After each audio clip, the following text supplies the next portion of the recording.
Body ক্যামেরার বিষয়টা একেবারেই আমাদের নতুন সংযোজন নয়। ইতিমধ্যে আমাদের ট্রাফিক পুলিশ সহ অন্যান্য অনেক ক্ষেত্রেই আমরা বডি ক্যামেরা ব্যবহার করে থাকি। আসলে বডি ক্যামেরা ব্যবহারের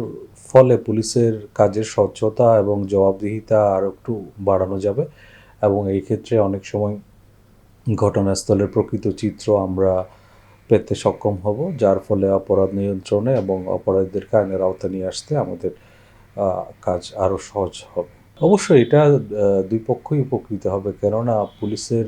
কাজের স্বচ্ছতা এবং জবাবদিহিতা নিশ্চিতের পাশাপাশি মানুষ তাদের প্রয়োজনে পুলিশের যে সহায়তা সেটা আরও বেশি করে পাবে বলে আমি বিশ্বাস করি এবং এর ফলে আমরা পেশাদার পুলিশের আরেকটা ধাপ আমরা অতিক্রম করতে পারবো বলে আমি মনে করি। এটা চ্যালেঞ্জ না, বরং এটা আমি বলবো এটা আমাদের কাজে আর একটু গতি আনবে। এটা শুধু বাংলাদেশে নয়, বিশ্বের অনেক দেশেই আইনশৃঙ্খলা রক্ষাকারী বাহিনী যারা, তারা মাঠ পর্যায়ে বডি ওর্ন ক্যামেরা ব্যবহার করে থাকেন এবং এর ফলে যে আমাদের কাজের যে স্বচ্ছতা সেটা বহুগুণ বৃদ্ধি পাবে এবং সাথে সাথে আমাদের পুলিশের যারা কাজ করে তাদের মনোবলও বৃদ্ধি পাবে। কীভাবে আমি বলি বিষয়টা, আপনার যখন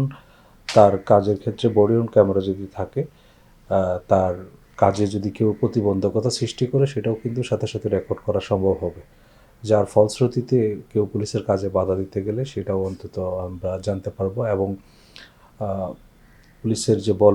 প্রয়োগের ক্ষেত্রে কোন সময় কিসের প্রেক্ষিতে বল প্রয়োগটা করতে হলো সেই বিষয়টাও কিন্তু তদন্তে এবং অন্যান্য আইনি ব্যবস্থা গ্রহণ করতে সহায়ক ভূমিকা পালন করবে।